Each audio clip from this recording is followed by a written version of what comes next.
시간 주셔서 감사합니다. 먼저 재판부에 요청드리고 싶은 것은 군사법원법을 보시면요, 이 사건에서 해병대 수사단이 수사권만 없는 게 아니라 이런 군내 사망 사건에 대해서 수사를 하면 안 되게 돼 있습니다.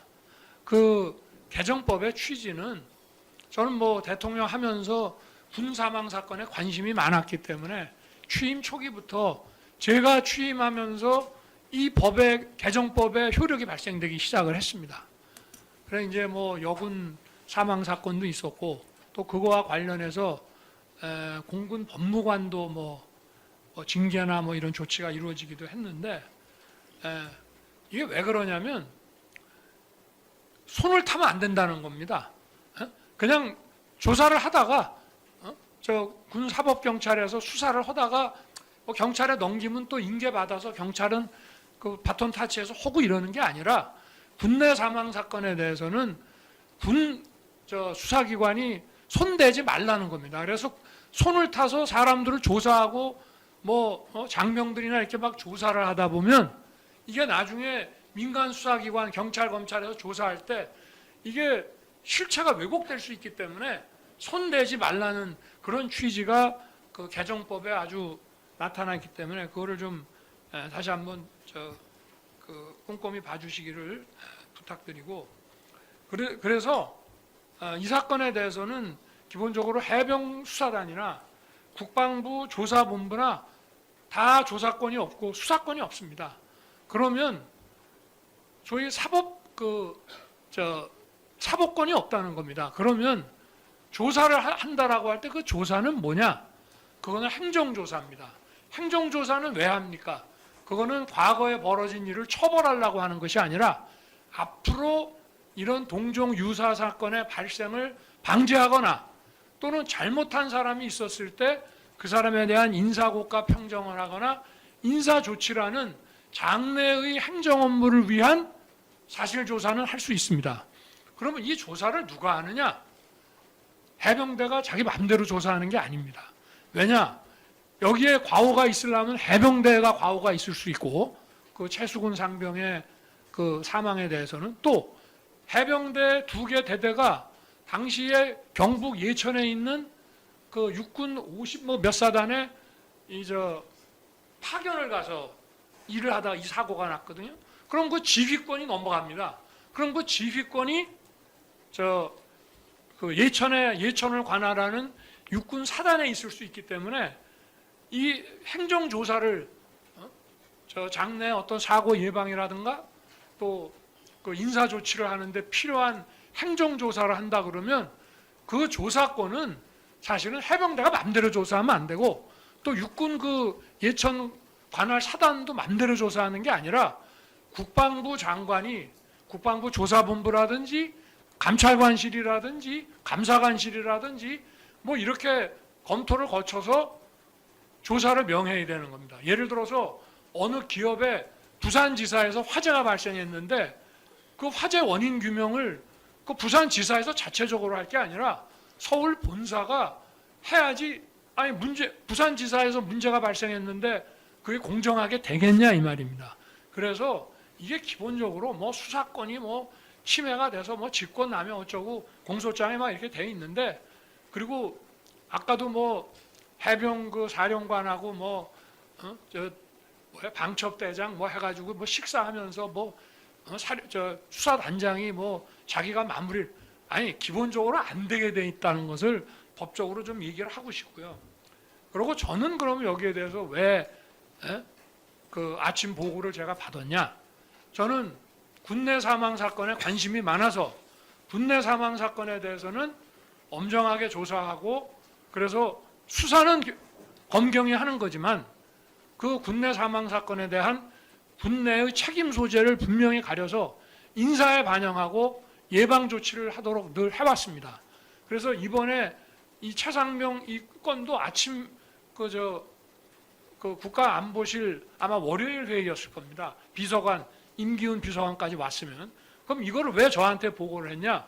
제가 최상병이 사망한 경북 예천 그 7군데 홍수가 나고 산사태가 났는데 그 중에 한 군데를 제가 나토하고 우크라이나 방문을 마치고 오자마자 바로 제가 그 아침에 갑니다 거기에. 그래서 사고 현장을 제가 봤기 때문에 군에서도 관심을 가지고 보고를 했고 국방부나 대통령 안보실에서도 제가 그 1등병, 2등병 사망 사고라도 그 사망 원인 또 향후 조치에 대해서 관심을 늘 가져왔기 때문에 대통령 보고를 한 거지. 통수권자가 여기에 관심 없으면 이거는 아침 안보실 보고 대상에 들어오는 게 아닙니다. 그럼 제가 이걸 가지고 왜 임기훈을 좀 나무랬습니다. 뭐 경로라는 거는 뭐 자기 생각이니까 그럴 수 있겠죠. 왜 나무랬느냐? 자, 사단장부터 상사 중사까지 8명을 쭉 적어놨어요. 근데 제가 지금도 기억이 나는데 수사는 경찰이 하는 겁니다. 그거는 뭐 이쪽에서 이첩을 몇 명을 하든지 말든지 그거는 경찰이 알아서 뺄 거 빼고 없어도 넣을 거 자기네가 넣으면 되는 건데 제가 임기훈 비서관한테 물어봤습니다. 그럼 이 사람들의 과오가 뭐냐? 과오가 뭐냐? 그랬더니 몰라요. 그럼 이 모르는 거를 도대체 아니 대통령한테 이걸 왜 보고하느냐 이 말이에요. 제가 장관한테도 그랬거든요. 최상병 이 사고 났을 때도 제가 언론 보도 보고 국방장관한테 아니 대민 지원, 재난시 대민 지원을 하더라도 현장에서 막 사람을 구조해야 되는 거면 좀 위험한 상황이라도 군이 들어갈 수 있지만 이거는 이미 상황이 종료돼서 이제 그 물속에 있는 시신을 수습하는 일이라고 한다면은 좀 물살이 빠지고 아니 그럴 때 하지 물살이 세고 아직도 물이 깊은데 왜 장병들을 집어넣어 가지고 이런 사고가 나느냐 라고 얘기를 했어요. 그러니까 국방부에서도 처음에는 이런 게 이런 사건을 어떻게 처리해야 되는지도 모르는 것 같더라고요. 국방부가. 그렇기 때문에 이 최상병 사건은 일단 고위직을 최상병 그 댁에 보내서 위로를 하도록 하고 그 다음에 그때가 아마 7월이니까 8월, 9월에 계속 산사태나 홍수가 나서 군의 대민 지원이 있어야 됩니다. 뭐 이거 사고 났다고 대민 지원 안 할 수 없잖아요. 예를 들어서 포항에서 물난리가 났을 때는 우리 해병대하고 미군 또 해병 장병들이 가서 다 도왔습니다. 아파트에서 지하에서 사람도 많이 죽고 저도 갔었죠. 이런 사고가 계속 날 텐데 군이 대민 지원을 해야 되는데 그러면 사고를 예방할 수 있는 무슨 매뉴얼이라도 있어야 되지 않느냐. 그렇기 때문에 군에서 도대체 8명이라고 이렇게 사단장부터 중사까지 상사 중사까지 해놨으면 어느 포인트에서 누가 뭘 잘못했는지 입수 지시를 위해서 막 함부로 했으면 윗사람이 책임지면 되는 거고 아니면 현장에서 뭐 예를 들어서 구명조끼 같은 거를 입고 들어가야 되는데 그게 배달이 됐는데도 안 입히고 들여보냈다 하면 현장에 있는 책임자가 책임을 져야 될 것이고 아니 대통령한테 제가 이 문제에 대해서 평소에 관심을 많이 가지고 있고 현장도 가고 하니까 저한테 보고를 하는데 보고하는 비서관이 도대체 누가 뭘 잘못했는지도 모르고 8명 그냥 경찰에 보낸답니다. 아니 경찰에 8명을 보내든 10명을 보내든 2명을 보내든 알아서 하는 거지만 그래서 제가 이 문제점을 지적하고 뭐 경로하고 화를 냈다 하는데 만약에 제가 이거 가지고 화를 냈다면은 그거는 해병 수사단장한테 화낸 게 아니라 임기훈이한테 지적한 겁니다.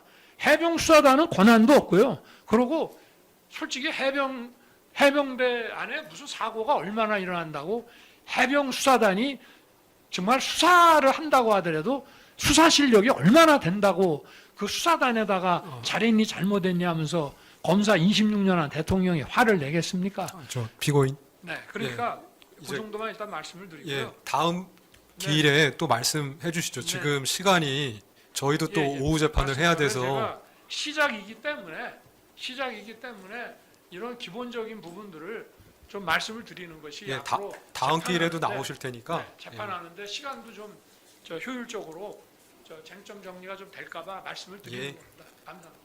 예.